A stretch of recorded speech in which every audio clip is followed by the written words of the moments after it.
Bueno, entonces esta semana nosotros vamos a hablar en segundo tema dentro de la unidad, y el segundo tema corresponde al tópico del método científico. De seguir, ¿alguien tiene alguna idea de qué es el método científico y cuándo lo utilizamos?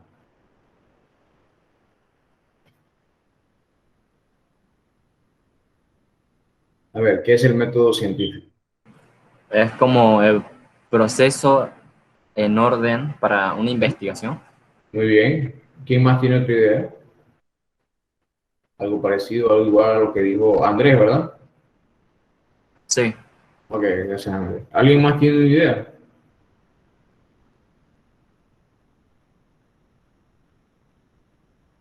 ¿Nadie? Bien, el método científico no es más que una serie de pasos ordenados, como lo ha definido Andrés, que te permiten hacer una investigación, pero que no solamente lo utilizamos en investigación, en enseñanza. Incluso en nuestro diario vivir utilizamos el método científico. Allí vamos a ir viendo ejemplos de nuestro diario vivir de cuándo utilizamos el método científico. Entonces, la pregunta es, ¿cómo estudian los científicos el funcionamiento de la vida?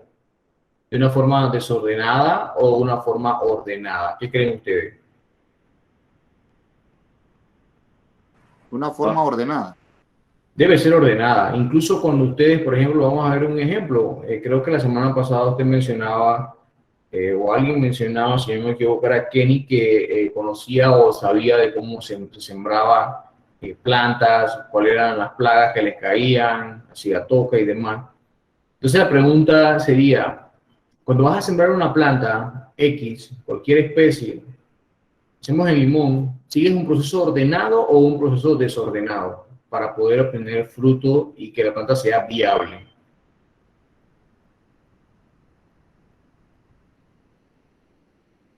Tiene que ser un proceso ordenado. ¿Partes Sí. de dónde partes inicialmente? Bueno, de salida se puede partir del movimiento de tierra. Claro, ese es un proceso ordenado, pero que ese proceso ordenado necesariamente lleva a una serie de pasos que anteriormente, que precedentemente tú has podido detectar, que puede ser por evidencia de otras personas o que puede ser empíricamente que tú mismo lo has visto, ¿cierto? Por ejemplo, has visto que el suelo hay que abonarlo o hay que moverlo, hay que hacer cosas para poder que la planta sea, que produzca, ¿no? Entonces, esa es una, dígame. Sí, sí, profe, porque a veces el terreno, la tierra no es la fértil para sembrar La especie, lo que sea, la planta que sea. Correcto, la especie que sea correcta. Claro, entonces eso lleva a una serie de pasos que uno a veces o lo ha visto antes, alguien te lo ha dicho, o empíricamente tú lo has aprendido. Entonces, ¿cómo estudian los científicos? Pero también los seres que no son científicos, los seres normales en su casa, ¿cómo hacen las cosas? Esa sería otra pregunta. ¿Lo hacemos de una forma ordenada o de una forma desordenada? Probablemente hay muchas personas que lo hagan desordenada, pero estoy seguro que la mayoría lo hace de una forma ordenada, siguiendo un proceso de pasos ordenados. Y ese proceso de pasos ordenados le podemos llamar el método científico, que es un concepto que se le ha llamado método científico porque generalmente los científicos o los que investigan, porque no solamente científicos, sino los que investigan, deben de seguirlo. Aparece ese concepto mágico del método científico, que es el que dice que parece riguroso, como hablábamos la semana pasada, que parece que todo es metódico, y que hasta cierto punto es así, es un poco metódico, pero tiene excepciones y tú puedes jugar en la parte metodológica del mismo método y puedes pues hacerles algunos ajustes sin salirte drásticamente de su contexto general. Entonces, ¿cuál es la ventaja o por qué se caracterizan ese proceso del método científico? Bueno, el uso constante de él ayuda a mejorar la capacidad de crítica de la razón. Hay algo importante dentro de cada uno de los seres humanos, es que el ser humano generalmente es crítico. Es crítico, pero no autocrítico. Entonces, el método científico te enseña a ser crítico, pero también autocrítico. Ver cosas, hacerte preguntas, criticarlo, pero también hacer autocrítica cuando haces algo. El método científico, cuando sigues el método científico, no solamente en tu trabajo, sino en tu vida diaria, te vas a dar cuenta que la parte crítica y autocrítica va a mejorar y eso probablemente te haga mejor científico, mejor trabajador, mejor ser humano en casa. Cuando eres crítico, pero también eres autocrítico. Y eso el método científico ha hecho muchos aportes hacia la misma sociedad común en general. La búsqueda de la explicación de un fenómeno ateniéndose a lo previamente conocido. Como hablábamos ahorita del ejemplo, vamos a sembrar algún tipo de planta, entonces probablemente alguien sembró antes y vimos que no le funcionó sembrarlo en tal lugar porque probablemente la planta se murió, por ejemplo, porque había mucha agua y se llenó de hongo. Entonces, en esa búsqueda de una explicación de por qué ocurrió, allí aparece el método científico. Desde que usted, por ejemplo, siembra una planta, creo que la semana pasada Andrés me dijo que sembraba en su jardín con su mamá o con sus familiares. Y, por ejemplo, imaginémonos que Andrés siembra hoy con su mamá plantas y mañana comienzan a regarla y luego le ponen urea y le ponen abono. Y el siguiente fin de semana Andrés me dice, profe, todas las plantas se me murieron. Eso, hay un fenómeno, algo pasó. Y ese fenómeno tiene que ser descubierto. ¿Cómo creamos algo que me permita conocer a través de un experimento qué fue lo que ocurrió? ¿En qué fue lo que falló mi método? En algo tiene que haber fallado. Entonces, ahí entra el método científico, desde que usted hace una observación. Ahorita vamos a ir a ver los pasos y vamos a ir explicándolo mejor. La explicación plenamente y los resultados de tu observación siempre es importante en cualquier rama, en cualquier trabajo, en lo que usted trabaje, en cualquier evento. Observar, pensar, luego usted piensa, si es necesario, busca las evidencias, luego que busca las evidencias, ok, tengo los resultados, y luego entonces usted hace una conclusión y que probablemente si es muy repetible y da lo mismo, pues ya pueda pasar a una teoría, hasta que el punto en que ya esa teoría nadie la pueda refutar y caemos en una ley. Pero ¿quién inventó eso del método científico? Para la ciencia, Francis Bacon y René Descartes. Luego aparece una idea de que los musulmanes desarrollaron especialmente un científico que se llamaba Al-Hazen. Al-Hazen, en esos tiempos de los años de los siglos pasados, los musulmanes o la parte oriental y la parte occidental y toda la parte asiática habían muchos científicos formados y empíricos, brillantes, que hacían cosas o aportes a las matemáticas, a las físicas, a la química, biología y a todas las demás ciencias. Entonces hay una disputa entre dónde apareció. Lo importante es que se sabe que muchos de ellos fueron los que dieron el aporte. En los siglos XVII y XVIII más o menos, Francis Bacon utiliza ese método científico en sus estudios de filosofía.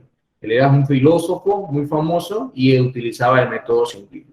¿Qué quiere decir con esto? Que desde los inicios el método científico no solamente ha sido utilizado por biólogos, químicos, o sea, personas que hacen experimentos y demás, que es la idea que todo el mundo tiene.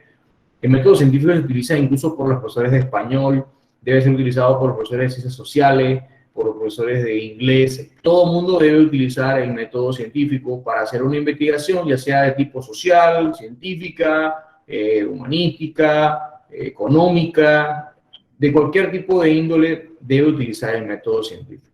En 1637, por ejemplo, René Descartes estableció una estructura guía para realizar investigaciones en un discurso del método. Entonces, tanto el señor de musulmán, Al-Hazen, Bacon y Descartes se consideran como los críticos del desarrollo del método científico que todavía y seguirá usándose en las investigaciones, con algunas modificaciones por algún tipo de ente investigativo, de empresas y demás, pero que la base sigue siendo la misma. Y aparecen los pasos del método científico en una forma ordenada. En la parte más baja, lo primero que hacemos es la observación. Luego de la observación, entonces esa observación nos genera una pregunta. Y Esa pregunta nos hace entonces hipotetizar una conjetura de nosotros, una suposición, eso es una hipótesis. Y pasamos a tratar de hacer un experimento y luego de ese experimento podemos sacar un resultado y una conclusión. Vamos a ver un ejemplo diario de nosotros. Imagínense que nosotros estamos aquí y llegamos a un restaurante. No lo conocemos, es nuevo, y en el restaurante nos ofrecen a nosotros una comida nueva, pongámosle comida árabe. Usted ve el plato, no sabe ni qué, porque nunca hemos comido eso aquí. Es una comida netamente originaria de la parte de los países árabes. No sabemos qué es, son unas semillas de algo en una pasta de que tampoco conocemos. Y ustedes le dan ese plato y le dicen, ¿usted qué es lo primero que hace? A ver, cuando le dan el plato. ¿Qué harían?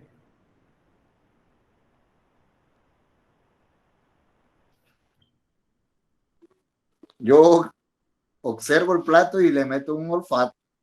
Ok, vamos a poner lo que eso está dentro de la observación. Usted observa y huele. Ok, ahora usted observó y ya sintió el olor. ¿Qué sigue? En su mente, probablemente, usted se hace una pregunta. ¿Esto qué es? ¿Cierto? Esto huele. ¿Y qué trata de hacer uno enseguida? Trata de relacionar olores.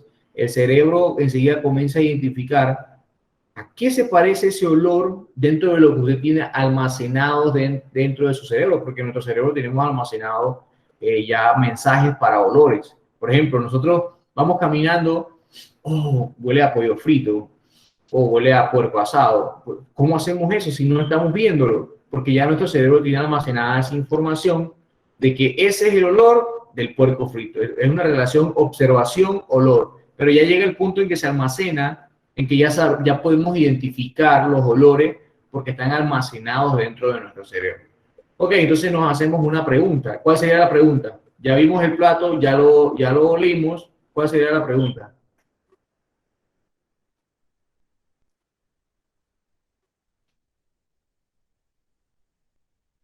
¿Cuál sería la pregunta? A ver, los escucho todos.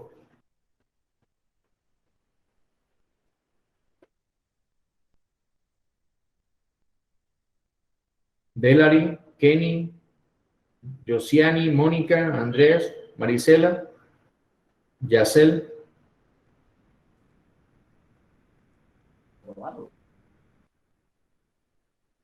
¿Cuál sería la pregunta que se harían?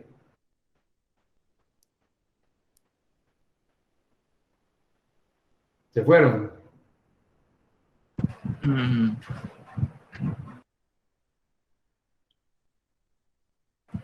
La pregunta sería como, ¿por qué no da el plato? Sí, después de la observación. ¿Por qué? Desde un principio observas, después, como dijo Kenny, después de olerlo y eso, te haces la pregunta, pero como no sabría cuál sería la pregunta. ¿Quién tiene una idea de la pregunta que haría en el momento que estás con el plato y ya lo observó y lo olió?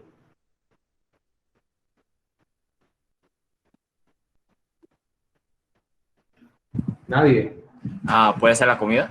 Faltaría la comida. Ok, pero ¿cómo te harías la pregunta? A ver, ¿cuál sería la pregunta que te harías?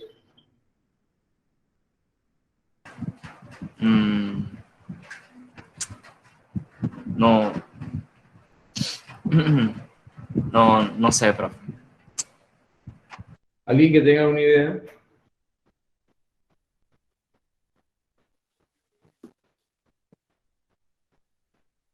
Bien, yo lo que haría es observar el plato, olerlo, como dice Kenny, y luego me haría la pregunta, ¿qué es esto? ¿De qué está hecho? ¿Cómo lo hicieron? O sea, ¿de qué está hecho? O sea, no conozco esta comida, no es macarrón, no es arroz, ¿de qué está hecho?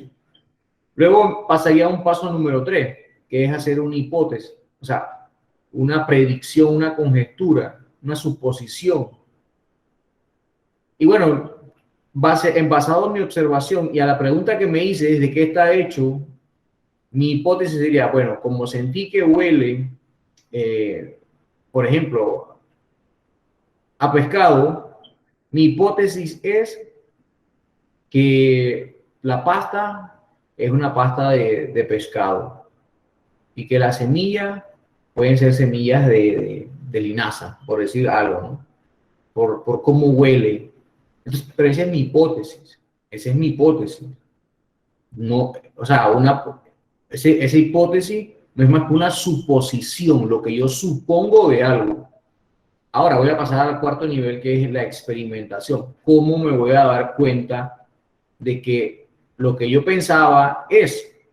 En el momento yo le puedo, en este caso yo le puedo preguntar, utilizar encuestas y le pregunto a los que nos atienden, a los colaboradores que nos llevan la comida a la mesa y le digo, caballero o dama, ¿de qué es el plato y qué está formado? Y él me dice, bueno, son semillas de tal cosa con una pasta de no sé qué, del Medio Oriente y demás, y que se llama así. Yo lo puedo anotar en mi celular o en mi cuaderno, en un cosa lo anoto.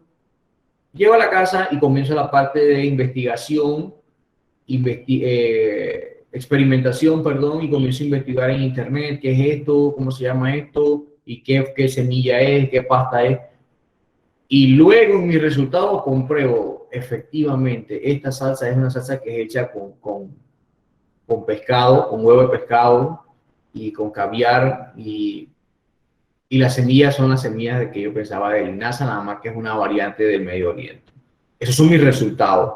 O sea que mi hipótesis estaba correcta. Era lo que yo pensaba. Pero puede ser que no sea así, que mi hipótesis no esté correcta y lo que yo pensaba no sea así. Y entonces, ¿cómo me voy a dar cuenta de eso? Cuando formo mi experimento, monto un experimento y el experimento me da resultados parecido a lo que yo esperaba o diferente a lo que yo esperaba, porque eso puede pasar. Luego, con esos resultados, entonces yo voy a sacar una conclusión. Mi conclusión es la que me va a decir, bueno, descubrimos que la comida nueva que llegó al restaurante nuevo en Chiriquí, a pesar de que se pensaba que estaba hecho de semillas de linaza con pasta por ejemplo, con pasta de pescado, de huevo de pescado, fue así o no fue así en la conclusión. Entonces, eso es, no sé si se entiende bien lo que quise tratar de explicarle. Eso es parte de lo que es el método científico. ¿Qué quiero decirle con esto del ejemplo de la comida? Que el método científico lo utilizamos todos los días. Llegamos a casa y hay una mamá hizo una comida, observamos la comida y decimos, se ve buena. Nos hacemos una pregunta ahí rápidamente, ¿estará buena? ¿Cierto o falso? ¿Estará buena? ¿Qué hace uno? Experimentar. ¿Cómo uno experimenta para saber si está buena? Ya no hicimos la pregunta. La hipótesis es que sí, se ve buena y como se ve buena, tiene buen color, huele bien, mi hipótesis es que sí está buena. Ahora, ¿cómo voy a comprobar eso? Bueno, agarro una cuchara, me meto una cucharada a la boca y voy a comenzar a saborear exactamente como pensaba. Ese cuando uno dice exactamente como pensaba, ese de que yo pensaba era mi hipótesis. Yo pensaba que eso estaba bueno. Bueno, esa es su hipótesis. ¿Cómo lo comprobó? Hizo algo para saber si eso era cierto o falso.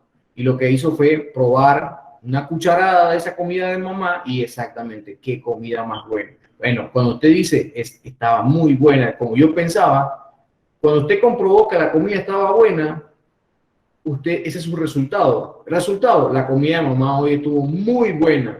En conclusión, mamá siempre hace la comida bien y siempre que huele así rico y que se ve así como bonita, la comida está buena. Eso es parte del método científico y siempre lo utilizamos en nuestro diario vivir. ¿Alguna consulta, alguna pregunta, alguna idea hasta aquí?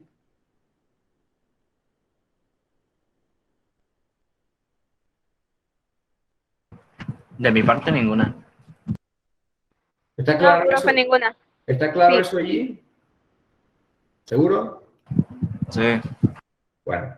Entonces, aquí están los pasos con las definiciones. Ya les dije la observación, no es más que la parte que usted observa, mira algo, luego usted hace una pregunta, se formula una hipótesis, hace una experimentación, las conclusiones, y luego de las conclusiones pues pasa a la teoría y luego a la ley. Por ejemplo, una ley, la ley de gravedad, que ya sabemos que esa es irrefutable, que dice que todo cuerpo está sometido a gravedad y todo lo que sube baja. Si usted pone este bolígrafo aquí y usted lo suelta, él va a caer porque hay una fuerza que viene desde arriba que se llama la fuerza de la gravedad, que lo empuja esa masa hacia el centro de gravedad o hacia abajo.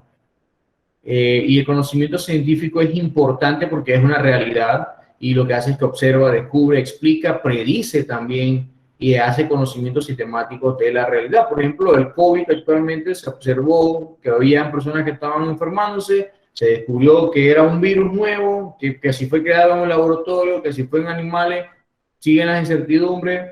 Luego explica cómo ese virus ataca los pulmones, cómo causa neumonía y hace que la persona le den paro cardiorrespiratorio. También predice, según la tasa de contaminación diaria, de replicación diaria del virus, cuánto puede alcanzar en un máximo de un mes a nivel mundial.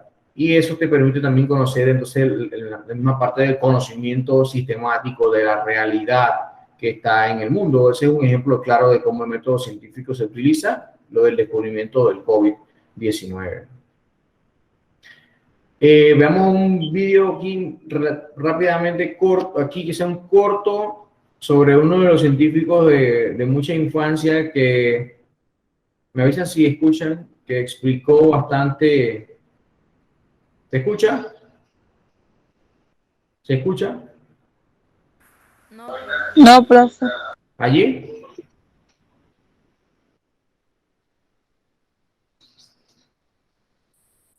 No, profe, no se escucha. ¿Cómo? No No se escucha, escucha, profe. no se escucha.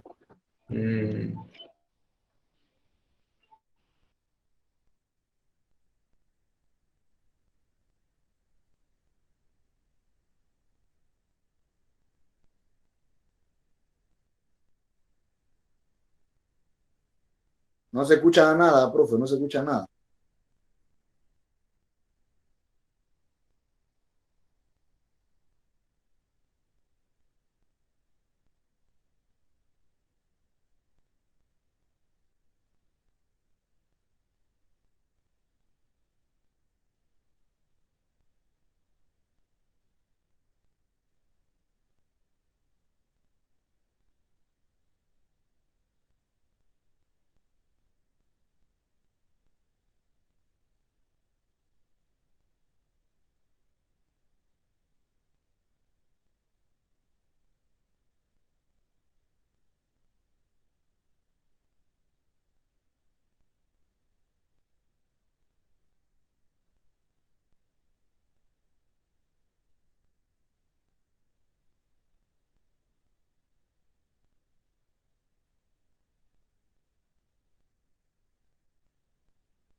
¿Me pueden escuchar?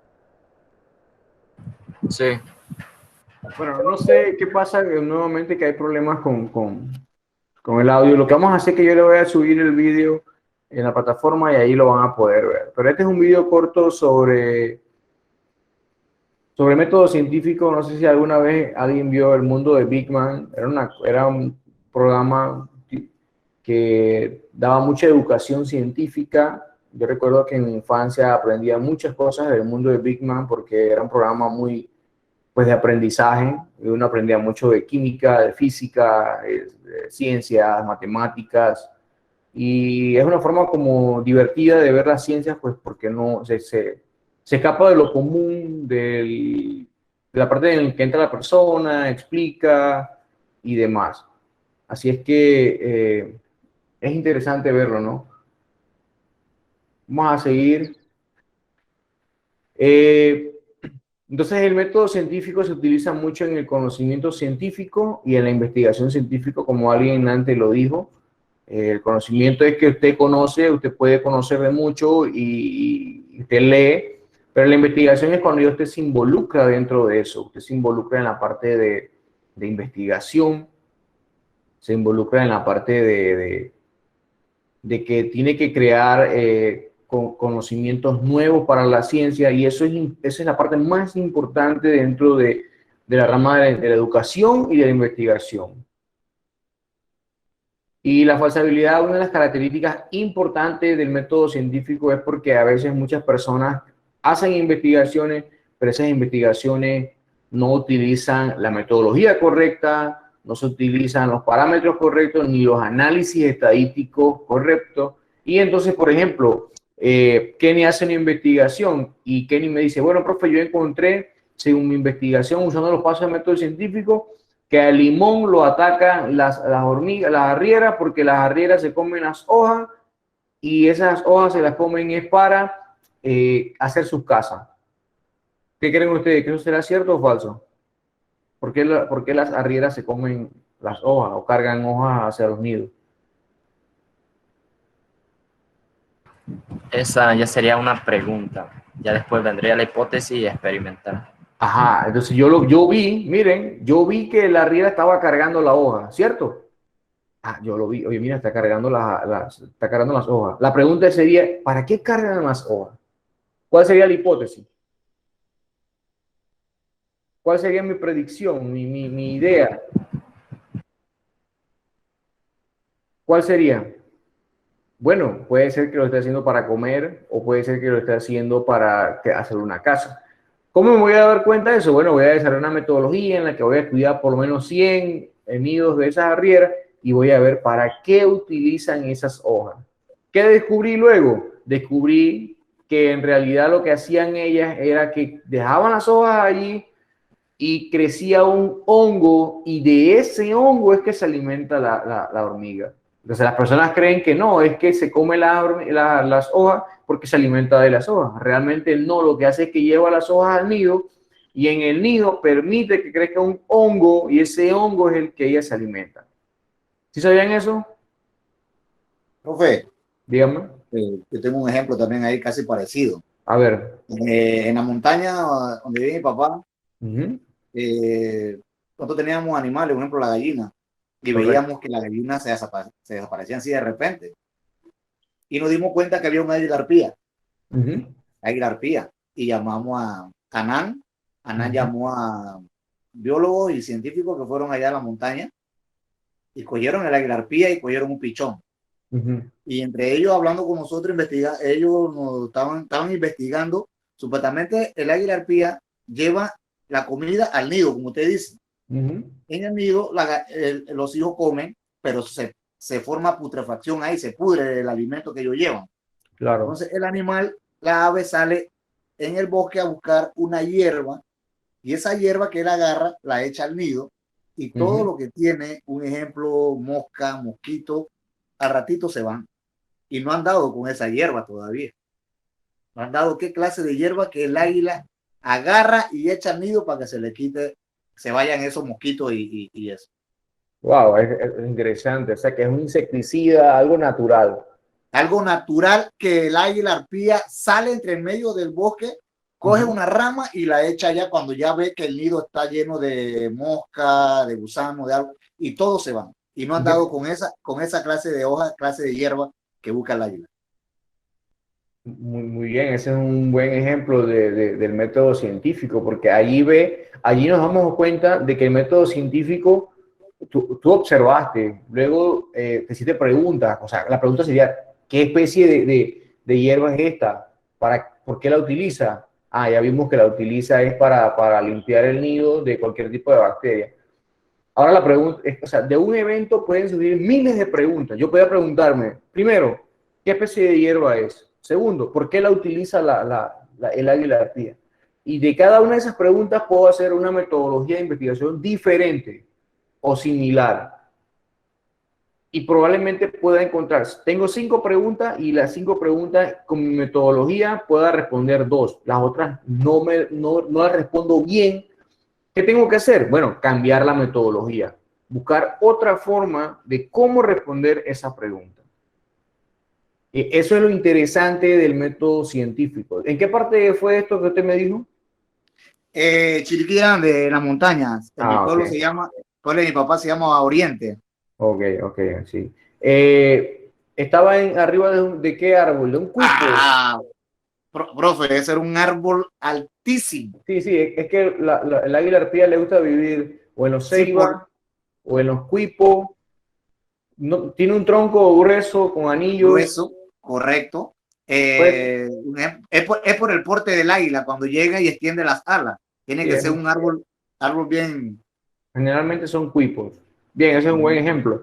Sí. Entonces, en la observación es muy importante porque la observación es el punto inicial, es el punto que hace a cualquier persona, a cualquier científico descubrir cosas. Eso te da la curiosidad. El que es observador es curioso. Por ejemplo, usted va a algún lugar y usted ve que en algún animal se está comportando de alguna manera y usted inmediatamente dice, mira, qué curioso eso. Y se hace lo primero que hacemos es, ¿por qué hará eso? Y en su mente queda pensando, bueno, hace una hipótesis. Quizás lo hace porque está llamando la atención de la hembra. Está bailando así. O está llamando a la hembra. O está llamando a los hijos.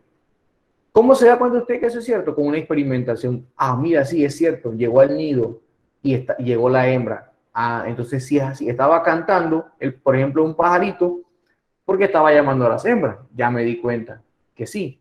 Claro, esa es una investigación netamente observatoria, ¿no? Pero ayuda y es parte del método científico, porque las observaciones son muy importantes, ayudan mucho a entender la parte del proceso del método científico.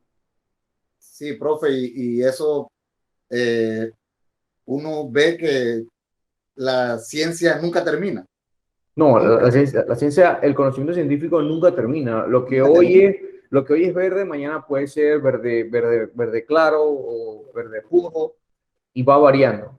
Entonces, Correcto, profe, sí. allí es donde entra uno y la parte de lectura, de investigación propia de uno mismo, participar en investigaciones, leer constantemente, te ayuda bastante a mantenerte, entre comillas, actualizado. Ahí llegaron, en ese caso llegaron varios, como 2 biólogos llegaron, porque mi papá en ese entonces él era jefe de ANAN y todo eso, y llegaron varios biólogos y nos contaron la historia y de eso, del águila arpía. ¿Quién era? No sabes, Carla, no era una dama. Eran de Panamá, no sé, profe, eran de Panamá. Ellos vinieron de Okay. Panamá especialmente. Hay un grupo de una fundación de una famosa científica panameña que se llama Carla. Ahí, sí, profe, ahí nos dijeron que el águila arpía siempre, ellos pueden parir dos, pero siempre pega uno nada más. Pega uno, sí. Sí. Sí, es interesante eso del águila arpía. Incluso actualmente yo tengo unos amigos que están estudiando del águila arpía y aves como esta con dron. Usan dron para checar arriba de los árboles y poder ver los nidos y cuántos huevos tienen y hacer un mapeo de los árboles, de la arquitectura de los árboles y del número de huevos que tienen por árboles y también para ver en un perímetro, en un radio, cuántos nidos hay pues en un perímetro de área. Eso es interesante, de cómo el método científico y la ciencia está estudiando eso.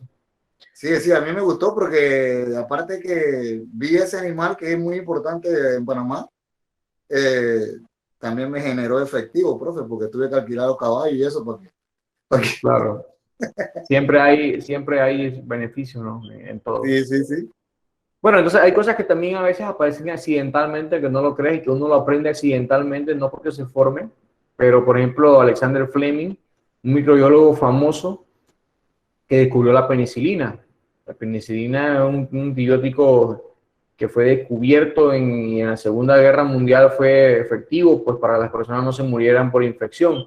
Pero eso fue un accidente mientras él estaba estudiando algunas bacterias y entonces él descubrió que había un moho llamado penicillium y que lo que hacía era que inhibía esa bacteria y dijo que por qué. Y entonces luego se dio cuenta que ese hongo, ese moho, producía una sustancia que se llamaba penicilina y lo que hacía era que inhibía el crecimiento de las bacterias y seguía haciendo más experimentos y se dio cuenta que cuando las bacterias crecían en algún lugar y le aplicabas la penicilina, o sea, la sustancia química que producía ese hongo, el penicillium, ese moho, las bacterias no crecían, no proliferaban y eso fue un boom en la Segunda Guerra Mundial porque las personas se morían a veces cangrenadas y pues, por infecciones. Entonces al agregar la penicilina las personas pues podían sobrevivir a esas infecciones. Entonces ese es un ejemplo de observación que él estaba buscando algo y observó que pasaba otro evento y se hizo otra pregunta Esa pregunta le generó una hipótesis, creó una experimentación y la comprobó, y hasta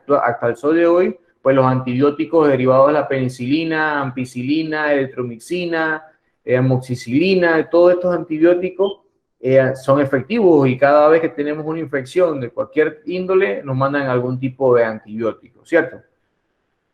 Y pues fue algo que fue descubierto por, como quien dice por ahí, accidentalmente o por suerte. Así, aquí está un ejemplo, ¿no? de una imagen de cómo la penicilina destruía las colonias de los virus, perdón, de las bacterias, y entonces evita la proliferación. Lo que hace este halo que está aquí son las colonias del moho, y aquí vemos el halo de la bacteria, los cultivos de la bacteria, y lo que hace es que evita la proliferación del crecimiento de la bacteria. Esto es común verlo cuando hacemos cultivos en un laboratorio de microbiología y queremos ver el efecto de algún tipo de antibiótico sobre el crecimiento de bacterias o otros microorganismos patógenos, llámese otros hongos, o llámese también bacterias o algunos protozoarios que también le quieras agregar antibióticos, protozoarios como la ameba, que causa la amebiasis en el agua, que hay bastante ameba, y otros protozoarios más, eulenas y demás, que están en el agua, en las comidas, en los vegetales, y queremos hacer algún tipo de prueba. Utilizamos este plato, que yo sé que lo vieron dentro de sus instrumentos, que se llama el plato Petri. Entonces, la parte importante también, que es el registro de datos, o sea, cómo capturas esos datos, cómo los analizas y cómo verificas tus hipótesis, es importante. Y hay algo que a veces no se da mucho en los colegios y en la escuela, es cómo voy a analizar todos esos datos que obtuve. Y hay herramientas tecnológicas potentes para hacer análisis estadístico y demostrar con estadística lo que estás diciendo, lo que encontraste. Un ejemplo sería el SPSS, que son de los más utilizados. Excel también ayuda bastante siempre a ordenar tus datos. Y R es un software estadístico que te ayuda a hacer análisis estadístico pues como más actualizado, y que incluso en las revistas científicas actuales debes utilizar R para poder que tu artículo sea aceptado, o tu investigación sea aceptada en revistas indexadas internacionales o revistas de alto impacto en la ciencia, en la humanidad. En las ciencias humanísticas debes utilizar principalmente o SPS o R, que son programas estadísticos para poder hacer tus análisis. Este fue el famoso experimento que se hizo con las moscas, de ver qué pasaba, porque habían algunas hipótesis de la formación de la vida, que eran espontáneas, lo que habíamos visto, otros que no eran espontáneas, sino por evolución, y se quería entender por qué cuando dejabas un pedazo de carne se llenaba de gusanos. Se sacó entonces una observación, que las moscas pupulan en la carne dejada a la intemperie y aparecen algunos gusanos. La pregunta es, ¿de dónde salen los gusanos en la carne? La hipótesis que se planteó Reddy, que fue el que hizo esta investigación, esta observación, la hipótesis era que las moscas producen los gusanos. Entonces la predicción es, si la hipótesis de que las moscas son las que producen el gusano, entonces si yo quito las moscas de la carne, no debería haber gusano. Se hizo un experimento, en un frasco se dejó expuesto el frasco con un pedazo de carne, donde las moscas podían entrar, en el otro se tapó para que no pudieran entrar en las moscas. ¿Qué se encontró? Bueno, se encontró que, como se había creído en la hipótesis, el frasco que se tapó, entonces las moscas no llegaban a la carne y no aparecía gusano. Mientras que el frasco que sí se dejó expuesto, bueno, aparecieron los gusanos. Entonces se comprobó mi hipótesis de que las moscas son las que producen el gusano. Y luego tengo el resultado, y eso ya lo sabemos nosotros todos los días, porque cuando cocinamos o estamos en la casa, a veces decimos, no deje la comida destapada porque si llegan las moscas y ponen quereza y se llena de gusanos, ¿cierto? Entonces, ese es parte del... Este video tampoco vamos a pelear con él, lo voy a poner en la plataforma para que lo vean, pero habla sobre la importancia de la educación científica y el método científico en nuestro diario vivir. Las actividades, tienen actividades formativas que son las que ustedes van a hacer para mejorar el conocimiento de lo que hemos hablado, y tienen la sumativa, que aquí está. Hay un laboratorio en su módulo, y se llama Se hunden o flotan. Usted lo busca, se llama así, se hunden o flotan, y en la casa, muy fácil, sigue los pasos, tiene que ver con unos vasos, usted va a poner ese aceite, es bien fácil, lo van a ver, y van a colocar unos huevos en cada vaso y van a notar lo que pasa. El informe que van a entregar en la plataforma debe llevar página de presentación, resumen, introducción, la experimentación, es decir, cómo usted lo hizo, si puede colocar fotos, mejor, debe ir fotos, y sus resultados y discusión. Y bibliografía, en el caso de la que utilice, vayan buscando el formato de las normas APA que se utiliza en la ciencia y en cualquier tipo de investigación. Si hay alguna duda, usted ahí me dice, profe, no entiendo bien lo del APA, pero el APA no es más que normas para colocar la bibliografía correctamente. Es decir, si yo tomo información de Internet, ¿cómo debo citarlo en la bibliografía? Si es de un libro, ¿cómo se debe hacer? Si es de un artículo, ¿cómo también debe ser? Esas son las normas APAS, que uno va a ir poquito a poquito aprendiendo y entendiendo de cómo se hace. ¿Por qué ponemos eso? Bueno, porque cuando lleguemos a sexto año a la universidad ya vamos a entender bien eso de las normas APA, que todo el mundo pide que en los trabajos se haga con normas APA. De aquí en adelante lo van a ver, incluso en sus trabajos, cuando hacen informe, dependiendo en qué área, le van a pedir que sea un trabajo que lleve una bibliografía en base a normas APA. ¿Qué hay que hacer para subir a la plataforma? En casa, hacer este laboratorio muy fácil, se usan 3 vasos, 3 huevos, agua, sal, y seguir los pasos que dice en la guía que está en su módulo y se llama así, se hunden o flotan. Y luego que ya yo veo todos los resultados, siguiendo los pasos del método científico, hago mi informe con estos pasos que está aquí. ¿Preguntas? Profe, tengo una duda. En la sesión 2 también hay que resolverlo. ¿Cómo? De módulo. Aquí dice problemas de la aplicación del método científico.